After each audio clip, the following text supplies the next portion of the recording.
Three places: my chest, my jaw, and in the depths of my soul. What can I tell you? That last one, that last one's going to be That's- tough to get through the show with. Yeah, I'll make it through the show, but afterwards it's a total collapse situation. That's the way it goes. Welcome to PTI, boys and girls. In today's episode, Trae Young gets ejected. I'm Tony Kornheiser. Three places: my chest, my jaw, and in the depths of my soul. What can I tell you? That last one, that last one's going to be tough to get through the show with. Yeah, I'll make it through the show, but afterwards it's a total collapse situation. That's the way it goes. Welcome to PTI, boys and girls. In today's episode, Trae Young gets ejected. The Minnesota Wild produced two memorable moments, and Tim Legler joins us for 5 good minutes. But we begin today with the one competitive play-in game from last night, where Golden State beat Memphis to punch their ticket into the main draw of the Western playoffs.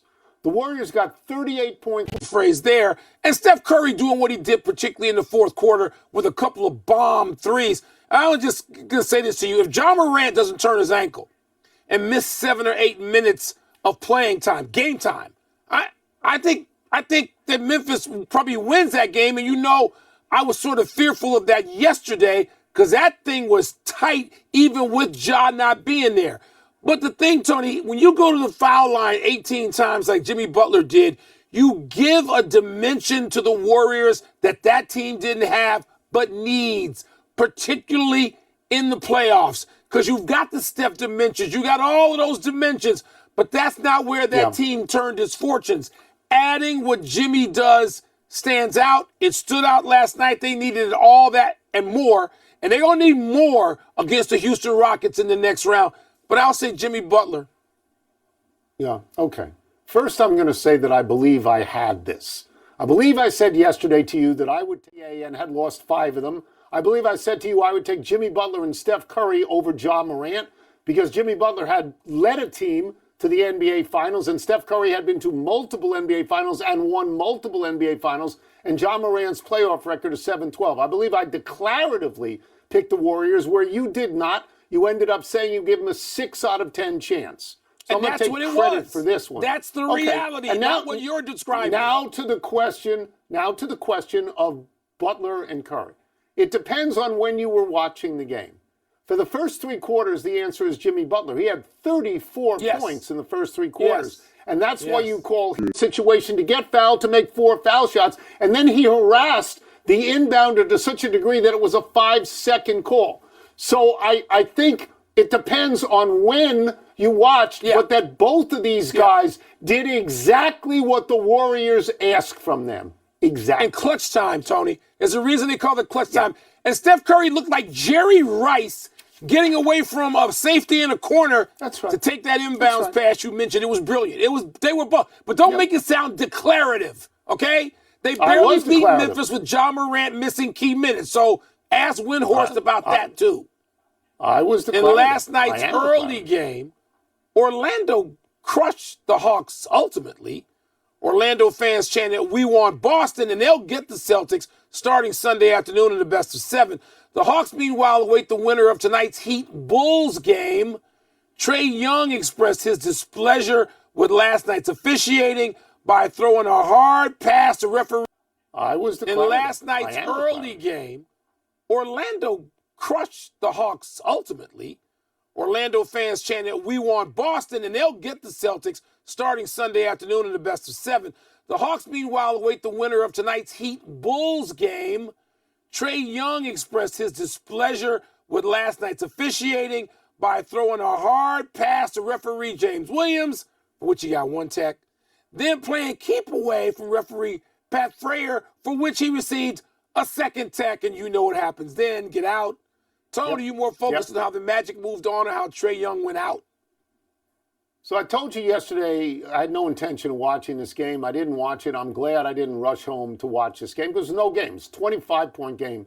It's no game. Trae Young deserved to be run from this game. He deliberately antagonized the referees. Plus, if my math is correct, he was 8 for 21 from the field. Every team in the playoffs, either 4-1 or 4-0. So I don't expect that to be a long series. Mike, I could have talked with you for 5 to 10 minutes on the Warriors game. I'm finding it hard to go 40 seconds on this game, except to say that if I was the general manager of the Hawks, I would have Trae Young in my office today. And I would say to him, what exactly were you doing?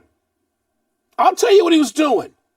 Whether or not he got there as a way to justify what he did, or whether he intended to. And now you and I, all the time, praise Pat Riley, Phil Jackson, Chuck Daly, everybody back to Red Auerbach for what they do setting up the officials on the off day. Trae Young went one better, and he named the teammates, the young teammates who are not as even famous yet, right, as Orlando's terrific young future all-star wings. He named his guys. And he said, I'm doing it for them. And that plays in a locker room and back for what they do, setting up the officials. And that plays in a locker room. And if you're the GM of the Hawks, you damn well better call Trae Young in and say, thank you for having your guys' backs, and we will split the fine. No, Trae Young did the right thing. Now, I care more about Orlando getting to Boston.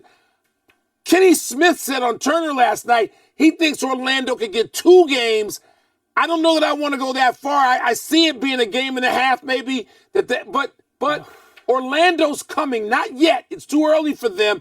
They're not even where Houston is. But I'll give Trae Young. I'll give Trae Young a golf clap. Yeah, well, I won't, because if you look at what he said about trying to protect his teammates, that they weren't getting calls from the officials. If you look at a box score, Atlanta had 34 foul shots and Orlando had 27. So please, give me a break. Let's move to hockey. And a nice story at Minnesota last night. The Wild needed to make it into overtime against the Ducks to get the 1 point they needed to make the playoffs. Down 2-1 with 21 seconds to play, Minnesota got a goal from Joel Eriksson-Ek and made it to overtime. In overtime, they put retiring goalie Marc-Andre Fleury into the game to the crowd's delight. Plus, they won in OT. So, Wilbon, which was the more storybook? The goal that got Minnesota into the playoffs, or Fleury going into the net to the great joy of the crowd? Well, the goal doesn't only accomplish the first goal of the night, which is to get the team into the postseason. The goal allows Fleury to get into the net. Because without that goal, Fleury can't come in. They're not gonna. I guess they could stop play with a couple of seconds left and have a ceremonious game. But he got to play OT. And that was the cool part of the story. Now, the coolest part is Fleury, of 40 years old, a guy that he's got to be a Hall of Famer. Did he have 3 rings? Fleury, great that Fleury got out there. This is the end of his career. This is the tip of the cap moment. Let everybody appreciate me. And he had a couple of years, good years later. He can't come in. They're not gonna. I guess they could stop play with a couple of seconds left and have a ceremonious game. But he got to play OT. And that was the cool part of the story. Now, the coolest part is Fleury, of 40 years old, a guy that he's got to be a Hall of Famer. Did he have 3 rings? Fleury, great that Fleury got out there. This is the end of his career. This is the tip of the cap moment. Let everybody appreciate me. And he had a couple of years, good years late with the Golden Knights. But no, the moment that matters is the goal being scored to tie the game, give them the point, and get into the postseason. Yeah. So I believe you're 100% wrong on Trae Young, who I fondly remember you hating in college. You're 100% right on this. You can't get the Fleury if you don't have the goal. So the answer is it's the goal. But let's look at Fleury for a second here. He did win 3 Stanley Cups with Pittsburgh. He got into another one with Las Vegas when they lost to the Capitals, which I believe is why a couple of weeks ago, Alex Ovechkin had all the Capitals line up in a game against Minnesota to shake Fleury's hand at the end of the game, which is a great tribute. He won the game last night in overtime. Mike, that was number 575 win of his career. There's only one guy ever, Martin Brodeur, who's got more. I mean, he's got to be a Hall of Fame guy. First ballot. Right. In terms of what happened last night, it's a lovely thing that happened when you consider what a Jekyll and Hyde season Minnesota had. After 30 games, Mike, they were 26-4. They were in second in the West. Their last 52 games, 25-24-3. So they're really lucky to get into the playoffs. That's the payoff, getting in. Let's take a break.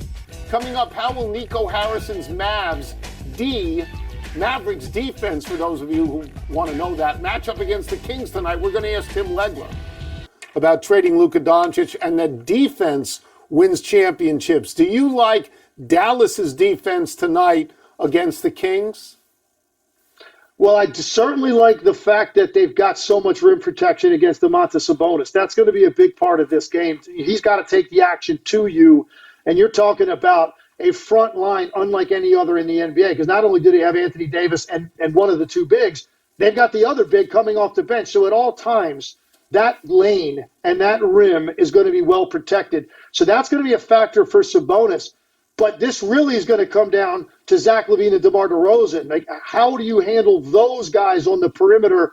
Dallas has some guys to do that. Zach LaVine is on really one of the best roles of his career coming into this game. And I know he doesn't have any playoff experience really to speak of. Zach LaVine is playing as well offensively right now as any wing for the Sacramento Kings, because I think Sabonis is going to have some difficulties in the paint, and that's where that backline defense that Nico Harrison loves will come into play. All right, let's get away from ex-Bulls now for a second, Tim, and go to something that matters to me. The current Bulls, who are finally not an embarrassment, playing the playing game against Miami tonight. And Tim, what I want to ask you is, if this young core of Buzelis, the rookie, and Kobe White, and Herter, and of course, a triple-double threat now, from Australia, who's playing great. Is that the core of something, or is this just to be dismissed? Are you watching this tonight saying, it's still not going to amount to anything? Well, here's what they have found. They have found an incredible amount of chemistry and confidence amongst this group. So it starts with that and a connection. So they have that. They're playing with a lot of fun. They're very loose, very difficult team to guard right now, as well as they're playing offensively. To answer your question, though, Michael, I would say, what are the ceilings of the guys we're talking about? We know most of those ceilings. Is that really enough to become very relevant in the Eastern Conference in a couple of years? Now, the one guy we might not know that about is Buzelis, who played great the last couple months of the year. He's a very promising young player. I really liked him coming out. I like him even more now. I don't know ultimately what his ceiling is going to be offensively. He's a little bit more of a wild card. But if you look at the rest of those guys, I pretty much know what that is. And I think they need another big piece to come join this group. Now, what they have done is create an environment that might make it more attractive than it has been in recent years. So you might get some guys look at this group and say, hey, that looks like fun. I want to come join that and bring my 20-plus points a night in there, because that ultimately, I think, is what they need to compete, a wing scorer of that caliber. One, since trading Jimmy Butler, Tim, has Miami just lost its way? A question I can't believe I'm asking you about that franchise. Well, listen, I think Jimmy Butler derailed their season. I mean, that's really what it comes down to. You think about how long and how much time they spent dealing with the Jimmy Butler situation, how exhausting that must have been for everybody in the locker room, for the coaching staff, for the front office. They finally, move on from him. But you have a massive talent gap now, talent void there. Tyler Hero's had a great year. Give him a lot of credit because he's broken through some ceilings, as I talk about often. But you look at them right now, yes, I think lost is a little bit of a great description of how to put where they are currently in the pecking order in the Eastern Conference. But one thing about that organization, they won't stay lost for long. You're going to see them, I think, over the summer completely recalibrate, move on from him. But you have a massive talent gap now, talent void there. Tyler Hero's had a great year. Give him a lot of credit because he's broken through some ceilings, as I talk about often. But you look at them, what they want to be going forward, and if any team can quickly reemerge as relevant in their conference, I think the Heat can do that pretty quickly because of the culture down there. But you can't recover from what Jimmy Butler really did over the course of a couple of months to that team. And I wouldn't be shocked one bit if they get bounced and ultimately it's the Chicago Bulls that go into Atlanta even and win and possibly get that 8 spot. Oh, you made Wilbon so happy by saying that about the Bulls. I wanted to apologize to Wilbon for not having a last question about the Chicago Sky, another team he likes to talk about all the time. Yes. But we're going to move off that. Last night, Jonathan Kuminga was a did not play coach's decision for the Warriors against Memphis. Can Steve Kerr do that and expect the Warriors to succeed? I think that's going to be a difficult challenge. Look, I understand there are times they can find certain units that it looks like he might be more uncomfortable fitting in with. I understand where they're coming from. There's some basketball IQ issues with Jonathan Kuminga that frustrate their coaching staff. But here's what I will say. When you talk about certain teams that they have to play, and it starts with the Houston Rockets, Oklahoma City would be the other team, with that level of team speed and athleticism and the extent to which they are going to overload on Curry, there are just plays to be made because you're a raw athlete that are open to you, and Jonathan Kuminga is their best athlete. So he can do things from a production standpoint just by being on the floor against other elite athletes. They don't have a lot of that on their roster.